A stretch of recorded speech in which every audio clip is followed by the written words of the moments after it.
Olha só, eu vou te confessar que eu estou assim, boquiaberta. Eu já tinha visto isso em filme, em livros, mas enfim. Vamos contar uma história agora. O seu Valdeci, ele é empresário no ramo de autopeças. E um de seus clientes sofreu um acidente, gente. Aí veio a óbito. A esposa desse cliente resolveu reformar o caminhão. Aí o que ela fez? Foi pedir ajuda para o seu Valdeci, que indicou um local onde ele poderia encontrar a cabine. Em uma operação da Polícia Civil, descobre-se que essa cabine é objeto de roubo. Aí você já viu, né? Artigo 180, receptação. Seu Valdeci foi acusado. Isso foi em 2005. Aí, durante o andamento do processo, descobriu que essa cabine foi tomada de assalto por 5 bandidos, que embebedaram o motorista e o ajudante. Aí, na região de Guaíra, no interior de São Paulo, o rapaz que sofria do coração era intolerante ao álcool, veio a óbito durante o crime. Aí o Valdeci foi acusado de latrocínio e condenado a 20 anos em regime fechado. Uma história muito complicada. Eu estou recebendo aqui nos estúdios, essa daqui é a dona Eliane, é a esposa do seu Valdeci. E eu estou com o doutor Moacir, né? Ele que é o advogado. Vamos tentar entender. Agora, pra você ter uma noção, o seu Valdeci, ele tá preso. Em 2015, ele descobriu que tinha um mandado de prisão em aberto para ele. Ele foi e se apresentou. Mas peraí, obrigado pela presença de vocês, tá? A gente sabe que o momento é muito difícil, né, Eliane, né, doutor? Sim, sim, Cássio. Mas vamos entender, começar com o doutor aqui. Inclusive, olha aqui, ó, onde houver erro, que eu leve a verdade. Esse aqui é o seu Valdeci. E aqui eles estão falando que onde houver desespero, que eu leve a esperança. Vamos entender. Tom Moacir, afinal de contas, que história é essa? Que angu de caroço é esse? Cássia, é complicada essa situação do senhor Valdeci, mas o que nós temos aqui é o seguinte fato. Tudo envolve uma cabine de caminhão. Em 2008, ocorre uma condenação em Minas Gerais por receptação qualificada. Então, Tribunal de Justiça... Que é mais grave. Tribunal de Justiça de Minas Gerais, então, entende que o senhor Valdeci seria um receptador dessa cabine. Agora, em julho de 2015, uma reviravolta no caso. O Tribunal de Justiça de São Paulo entende que a mesma cabine que o Tribunal de Justiça de Minas Gerais entende que o senhor Valdeci receptou, ele, na verdade, subtraiu.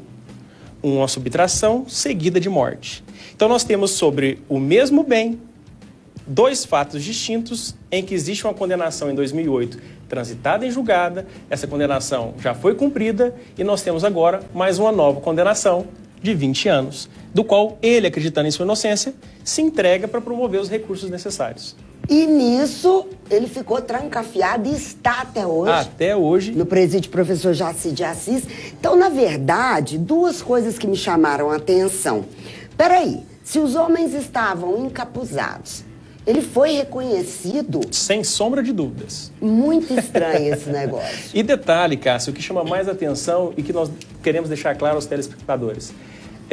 Esta vítima que o reconhece sem sombra de dúvidas como o autor do latrocínio, esteve aqui em Uberlândia no processo de receptação e aqui não o reconheceu. Aí em São Paulo... Aí reconhece sem sombra de dúvidas. É muito difícil esse negócio, né? E aí nós... Houve um erro, então. O senhor é professor de Direito. Professor do próprio Valdeci. O Valdeci está fazendo Direito, Isso. né? Inclusive, vou conversar com a esposa dele, que é a filha, a neta está aqui. Vem cá. Houve um erro, então, no caso, na Justiça. Vocês já recorreram, foram atrás, e o que a Justiça em São Paulo alega? Bom, nós intentamos o recurso próprio chamado, então, de revisão criminal. Certo. Este recurso foi impetrado lá, foi ajuizado lá em novembro de 2015. Teve um decurso de prazo para julgamento, Cássia, até o dia 16 agora de junho. Neste caso, nós fomos até São Paulo, fizemos a sustentação oral, expomos o caso, o que nós buscávamos, a nulidade da decisão, justamente por ofender princípios constitucionais e também princípios processuais penais. E o sarcasmo da Justiça de São Paulo não só foi estampado no momento do julgamento com risos por parte dos desembargadores, mas também com a decisão e com o relatório completamente distinto do que foi pleiteado na revisão, Cássia. Meu Deus do céu. Bom, gente, Olha, o doutor Moacir está aqui. Nós ouvimos, inclusive, a doutora Gabriela, que é delegada e que também é professora no curso de Direito e até era professora do Valdeci. Olha só, então, vamos ouvir o que a doutora Gabriela falou e depois eu quero falar com a senhora. Na verdade, existem duas garantias constitucionais que estão sendo violadas quando o Tribunal de Justiça de São Paulo insistiu em manter a decisão da condenação pelo latrocínio, pelo roubo seguido de morte. Quais seriam essas violações? Nós temos uma garantia constitucional que é o princípio do bis in idem, né, do non bis in idem, e a coisa julgada que nos garante a segurança jurídica.